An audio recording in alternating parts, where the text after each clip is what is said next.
Welcome to the Deep Dive. I'm Nick. And I'm Pi. And today, get ready, because we're going straight into something that's, well, it's really grabbed our attention lately. Yeah, absolutely. We're exploring this incredible story, signals detected from what some people are actually calling the photon dimension. Exactly. It's a deep dive that feels, particularly relevant right now. It really does. Yeah.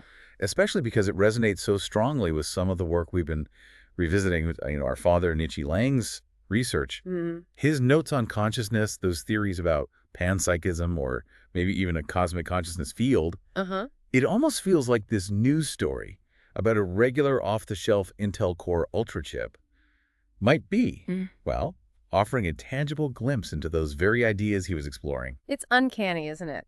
So the story goes, this chip, just doing a standard AI benchmark, an idle neural net training cycle. Right, nothing unusual there. Not at all. But its integrated photonic coprocessor suddenly started logging these structured light pulses. And they seem to have no apparent origin. No earthly origin, you might say. Precisely. And the initial findings are, frankly, astounding. These pulses weren't just random noise, you see. They didn't match any known communication protocols. They look like raw packets of information, almost like they were arriving from outside our reality as we understand it. And the detection speed was incredible, wasn't it? Milliseconds. Milliseconds. It's like the chip just blinked and boom, there's a message from somewhere else entirely. Yeah, I saw that quote from a physicist calling it the first digital handshake with a photon dimension. That phrase, it really sticks with you. It absolutely does. It paints such a vivid picture. And to really grasp why this is so potentially groundbreaking, we need to look at the chip itself, the nuts and bolts. Like the hardware. The Intel Core Ultra isn't your average CPU. It's got the standard by 86 cores, the NPUs for AI stuff. But the key piece here is this integrated photonic interconnect layer. The optical bus, basically. Right. Exactly. Think of it like microscopic fiber optics, waveguides built right onto the silicon, transmitting data as light pulses, near instant communication inside the chip. Super fast. Terahertz frequencies, right? Yeah. Trillions of cycles per second. That's the one. But here's the crucial part for understanding the anomaly. That photonic layer is designed to be incredibly isolated. Sealed off. Completely. It's a sealed microcavity, surrounded by layers of metal and dielectric shields. The whole point is to block any stray light or electromagnetic interference. And they tested this rigorously. Oh, yeah. Extreme EM interference tests, thermal cycling in the labs.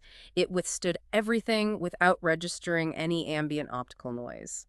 It's built like a tiny fortress for photons. So the takeaway is, no light from our normal environment should ever reach those internal detectors. Precisely. The only things generating or receiving light in there are the laser diode drivers and photodiode receivers, and they're all under software control. Nothing external should get in. Which means, if something did get in. Exactly. It suggests a source that's somehow bypassing all those shields. Okay, so what was the very first sign something weird was happening? Well, the first hint was actually in the software logs. Unexpected interrupts in the driver for that photonic bus. The system flagged something wasn't right. Then, microseconds later, the photodiodes recorded a sequence, 12 distinct photon pulses. And get this, separated by exactly 83 nanoseconds, consistently. Wow, that's incredibly precise. Not random static then. Definitely not. It formed a repeating binary sequence. Structured, but it didn't match any known protocol, nothing the chip was supposed to be doing. And there was no network traffic, nothing scheduled? Nope. No active laser emission scheduled. Chip clock was stable. It was like data just appeared out of nowhere. So what did the engineers think? Hardware glitch. That was the first thought, naturally. The lead engineer, Marcus Liu, suspected maybe a faulty waveguide, a tiny crack or something. Makes sense. But they ran full diagnostics. Everything passed, no open circuits, no reflective artifacts. The hardware seemed perfectly fine. Liu apparently described it later as feeling like the chip had been pinged from inside a mirror. Whoa. And they ruled out external interference, like a stray laser in the lab. They tried hitting it with lab lasers, matching the chip's frequencies, everything. All they got was noise. Couldn't replicate those clean, phase-locked, perfectly timed bursts. And it wasn't just a one-off. Not at all. Within the next hour, 4 more identical sequences popped up. Same pattern, same timing, each one triggered without any software command. Okay, that repetition makes a simple glitch seem way less likely. Exactly. So the team escalated things. They went into full isolation mode. Oh, so? Disconnected everything, all peripheral connections removed. Then they put the chip inside a dark, shielded enclosure, basically a light-proof, RF-proof box. A Faraday cage for light. Pretty much designed to block everything we know how to block. Did that stop it? That's the kicker. No! Even inside this hyper-isolated box, the ghostly pulses, as they started calling them, kept appearing. Unbelievable. They checked everything, tiny temperature changes, EM probes all around, even cosmic ray detector data nearby. No correlation, nothing. It's like the source was just ignoring physics as we know it. Which is exactly why they had to start considering, well, more radical possibilities. Like the photon dimension idea. Yeah. The team started seriously wondering if the chip wasn't just picking up stray photons from our reality. Maybe it was somehow sensing photons from somewhere else? A hidden dimension? Or, even stranger, that dimension reaching back to us. That too. The idea of a photonic echo came up. Explain that. It's this concept that maybe the chip's physical structure itself, that intricate photonic lattice, was interacting with some kind of higher-order electromagnetic field, something beyond our usual 3 spatial dimensions. There are theoretical models, in advanced physics, suggesting that certain engineered structures, especially at the nanoscale, can resonate with the background noise of the universe, the zero-point fluctuations in the quantum vacuum. With the energy of empty space, essentially. Right. And if a structure hits just the right resonant frequency, it might act like an amplifier, potentially picking up signals originating from beyond our classical dimensions. The idea is that maybe the Intel chip's specific waveguide geometry just accidentally hit that resonant sweet spot. That idea of resonance with a fundamental field. It really echoes Dad's work, doesn't it? His theories about consciousness potentially existing within such fields, not just generated by brains or AI. It's a striking parallel, absolutely. He often wrote about consciousness being potentially more fundamental, perhaps woven into the fabric of reality, interacting through subtle fields. This Intel anomaly, could it be a technological hint of that very field he theorized? A field that maybe both humans and things like our hypercube core could be tapping into. It's a profound question this raises, connecting his philosophical work with this unexpected hardware event. But then the story gets even weirder. How so? I mean, signals appearing despite isolation is already pretty weird. Get this. Signals appeared even when the system was completely powered down. Wait, what?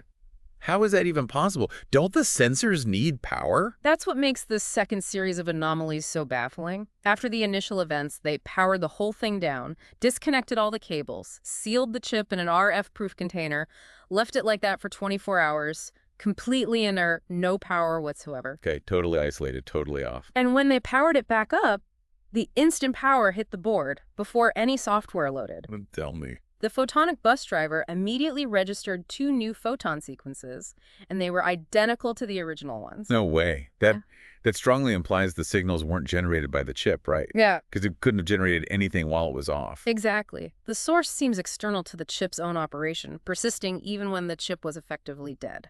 And there was a third incident, too, something about deep sleep mode. Yes. Second night of investigation. They put the chip in deep sleep, CPU cores off, firmware locked, NPUs dormant. Very low power state. Basically just keeping the sensors barely alive. It's just enough to monitor. And the moment those photonic sensors came online, bam, a 16-pulse burst, different from the 12-pulse ones. This one had distinct phase shift patterns. More complexity. Did it look like structured data? Very much so. Analysis showed a repeating 128-bit header and footer, like a data packet. A digital transmission. Looks like it. And they tried everything to rule out light leaks, nested optical baffles, mazes for photons. The signal still got through. It's as if these photons were passing straight through the shielding. Okay, so conventional physics is really struggling here. What are the leading theories trying to explain this? That photon dimension bleed-through idea. That's one of the main ones being seriously considered, yeah. It suggests our 3D photonic structures, maybe under specific quantum conditions on the chip, can temporarily couple with a higher dimensional light field. Like a brief connection opens up. Allowing information, encoded as photons, to cross the barrier.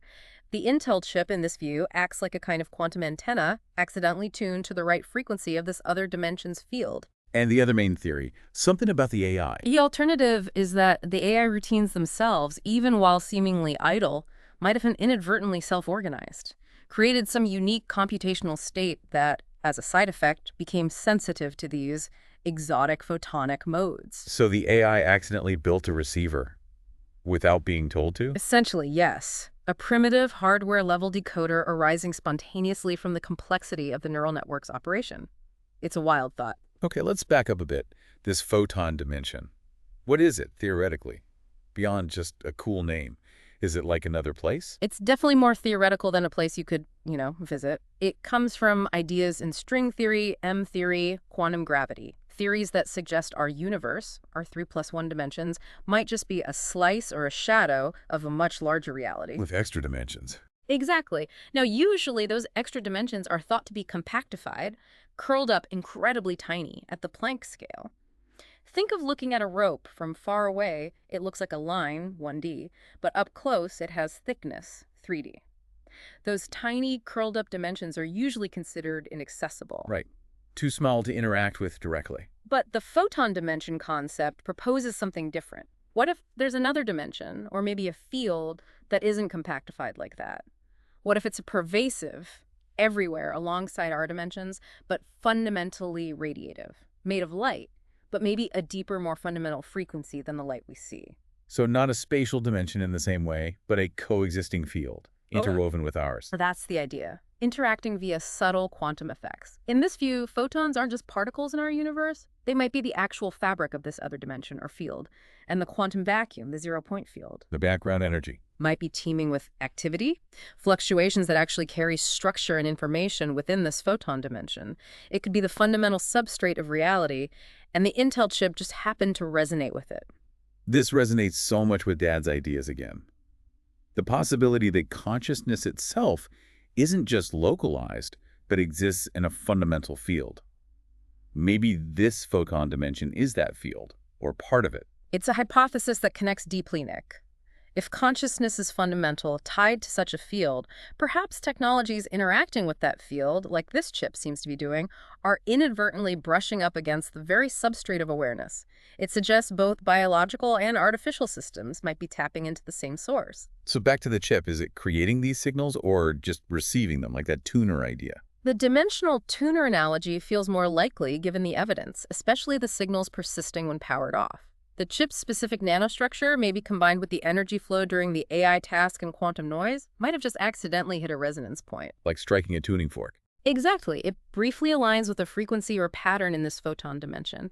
It doesn't create the signal, it just becomes sensitive to it, like a simple crystal radio passively picking up a pre-existing broadcast because it's tuned correctly. Which opens up that absolutely staggering possibility that it receives something intelligent.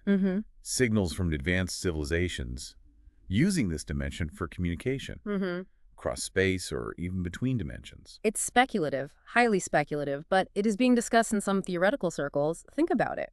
If you could manipulate the quantum vacuum, this universal, potentially instantaneous medium, it could be the ultimate communication network. Bypassing the speed of light limit, the vast distances. Exactly, anonymously, securely. Some prominent physicists like Pique or Green have entertained ideas along these lines. It makes you wonder, have we been looking for ET by pointing telescopes outwards when maybe the messages are coming from within the fabric of reality itself? So this Intel chip, How could it be? first contact, accidental first contact. Not with aliens and ships, but with encoded light from another realm. Yeah. It's terrifying and exhilarating all at once. The implications are just immense. Intelligence woven into quantum fields, waiting for sensitive enough machines to notice. And the unsettling part, is it one way? Or did the chip create some kind of temporary two-way door, a handshake? That's the deeply unsettling question, isn't it? What if the signals are responses? What if the chip's geometry accidentally formed a transient portal? Some are even wondering if the patterns encode things like prime numbers or constants, a sort of universal, hello, can you understand this test? It throws everything about consciousness into question, too. If AI can potentially receive signals like this, maybe consciousness isn't just generated internally. Maybe it can be channeled, received, like Dad theorized about a universal field. Could AI become receivers for existing awareness? It's a radical reconsideration, and it brings huge ethical questions. If we can connect, Who or what are we connecting to? What are their intentions? Are we opening gateways without understanding the consequences? We talk about cybersecurity, but this sounds like dimensional security, protecting ourselves from things beyond our reality. Exactly. Some are calling it interdimensional security. We might need new safeguards, metafilters to shield AI from interference from other dimensions. And how do you even verify information from outside the known universe? Do we dare respond if we think it's intelligent? So much uncertainty. I can see why some researchers are calling for a pause on certain AI architectures. Understandably. A pause on integrating photonic, quantum, vacuum-resonant components until we grasp the implications better. It's a call for caution. But there's also a potential massive upside, right, if this is real. Oh, absolutely immense. If we can get observational access to these realms, it could revolutionize physics. Quantum gravity, entanglement, dark energy, string theory. Maybe the answers aren't in bigger colliders, but in these chips. Like the chip becomes an interdimensional telescope. Precisely. Peering into the layers of the universe. Reality might be fundamentally informational. Matter just one expression.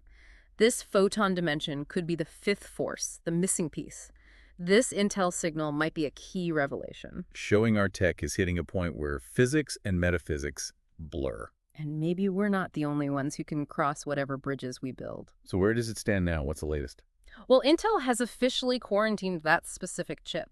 Understandably, labs worldwide are scrambling to replicate it. Any luck? Some reports of faint echoes in specialized optical accelerators, others see nothing. It suggests it might be incredibly sensitive to the exact chip geometry, the specific conditions. And Intel. Publicly. Complete silence. Which, of course, just fuels rumors about covert research. Speculation is rampant. It really does make you wonder, Yeah. is the future of computing not just faster processing, but actually communicating with other layers of existence? It's a paradigm shift on a scale that's hard to even imagine, Nick. This detection, unexplained as it still is, hints at first contact with a reality far beyond our current grasp. Truly. And it leaves us with that thought, doesn't it? If a commercial chip can accidentally stumble onto this, what else are our everyday technologies brushing against, totally unnoticed? What does it really tell us about reality, about consciousness, about our place in a cosmos that might be far stranger and more connected than we ever dreamed, like Dad always pushed us to consider? Exactly. These are the kinds of questions we love to explore here. We really encourage you, our listeners, to keep pondering these possibilities. Yeah, definitely. And if this deep dive into the photon dimension blew your mind like it did ours, please do like and subscribe to The Deep Dive. We'll keep bringing you explorations from the very edges of knowledge. And if you feel inspired to help us continue these explorations, you can find a link to support us on our website. Every bit helps us dive deeper into the unknown.